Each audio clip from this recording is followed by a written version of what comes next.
So in this video, I wanted to discuss the future of the Call of Duty franchise, but before I do that, I do want to say that I'm not really hating on Call of Duty.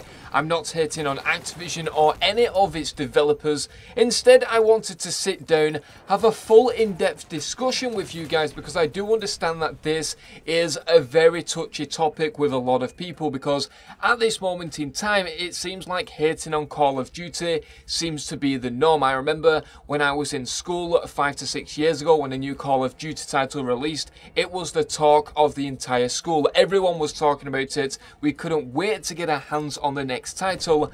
But it seems like these days it seems to have gone a little bit downhill by the fact that nobody really associates Call of Duty as being a good game. For example, on the gaming Facebook pages such as Lad Bible or Gaming Lad or Unilad, whatever you want to call them, it seems like when they post a topic on Call of Duty, the comments are always negative, and I really do feel that Call of Duty at this moment in time has a very negative vibe about it, and there's no getting away from that. That is just a fact.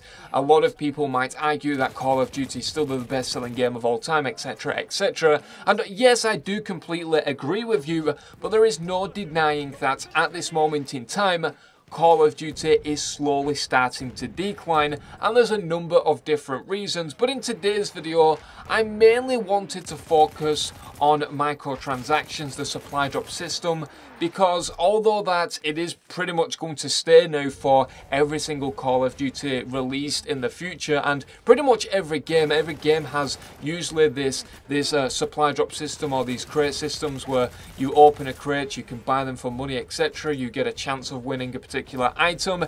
But it seems like Call of Duty have taken this to a whole new level, and only just yesterday they released over 600 brand new cosmetic items and also 100 brand new Mark II weapons, and I believe 9 prototype weapons as well. Now, although that the majority of the weapons can be crafted and stuff like that with salvage, it does take a long time to get those salvage, and I really do think that this is massively affecting the Call of Duty franchise, and I really do think that maybe in the next half a decade, Call of Duty is just going to be a shell of its former self, in the fact that it won't be the biggest selling FPS game of all time. I think that, for example, the Battlefield franchise is going to take over. We've got a lot of new IPs releasing later this year. We've also got a lot of new IPs releasing in the next 5 years. We've also got Red Dead Redemption 2, GTA 6 will probably be released in the next 5 years. And I really do think that it's going to be a very rough ride for Call of Duty creators on YouTube because of all of these factors coming into play. And pretty much every YouTuber now that posts Infinite Warfare will usually get a lot of negative comments, a lot of dislikes, just because the fact it is Call of Duty Infinite Warfare. And we're already seeing now with Modern Warfare Remastered that some brand new customization items, some brand new attachments and weapons are already in the game's code, which means that some new weapons will be coming to that game very soon indeed, which I would imagine is going to piss off quite a lot of people. And this is when I talk about the future of the Call of Duty franchise, because I really do think that in 5 years it will be a former shell of itself and it will be pretty much dead. And like I said, supply drops is a massive reason for this. Also, the fact that we've had futuristic Call of Duty titles for the past 3 years didn't really help. Maybe even 4 years if Sledgehammer Games released Advanced Warfare 2. I really do think then the Call of Duty franchise might as well get out the shovel, because it will then be dead. But I guess we just have to wait and see see what Sledgehammer Games is working on. But with this brand new updates, all of the brand new weapons, all of the brand new customization items coming to supply drops, a lot of people are pissed off because of the fact that they've took priority over things such as the emblem editor and leaderboards. And although that I agree to a certain extent, I think that a lot of people are jumping on the bandwagon with this, saying, well, we've got no leaderboards. To be honest, that isn't really an essential key to the game.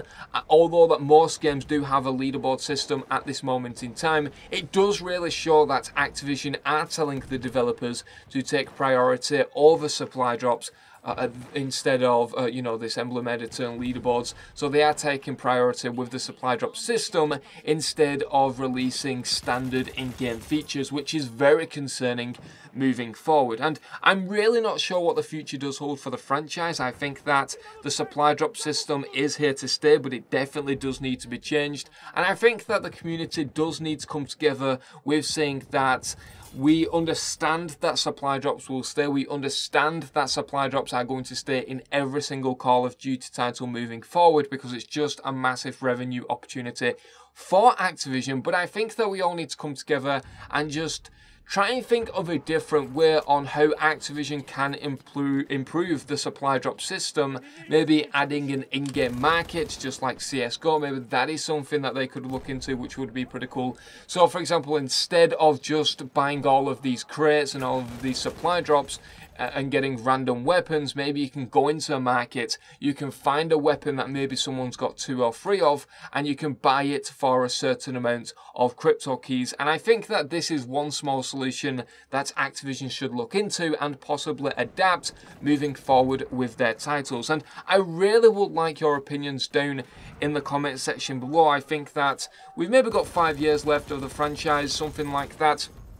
I definitely think that moving forward, there is going to be a massive decline. These next 2 years are going to be rough for people on YouTube. If you're a YouTube content creator, I think that the next 2 years are going to be very rough for Call of Duty. Even if Sledgehammer Games does release a Vietnam title or a World War II title, like a lot of people are saying, I really can't see that being the answer to all of the problems that the franchise currently faces. Like, for example, I just can't see the trailer being a World War II trailer or maybe a Vietnam trailer, and then a lot of people just saying, oh yes, the Call of Duty franchise is revived. For some reason, I just can't see it, because I would expect that the people that are saying that futuristic Call of Duty titles are bullshit because of supply drops and XO boosting and stuff like that, I think that they will see past the World War II/Vietnam era setting, and they'll see that supply drops are going to come to the game in general, and this is going to be something that I just really think that isn't going to be the solution, releasing a World War II or Vietnam title. But let me know down in the comment section below what you guys think. I would like some responses down in the comment section below. Also, if you're a YouTuber, why not create a video response? That would be greatly appreciated, and maybe we can have some back and forth video commentary discussing our opinions, or maybe even just come together with a commentary collaboration, old school Call of Duty collaboration, should I say, which would be pretty cool. But let me know down in the comment section below what you guys think. That would be greatly appreciated. It feels like I've just rambled on now for 8 minutes, but hey ho, what can you do? I belong to the Sensation. Thank you very much for watching, and I'll see you guys in the next video.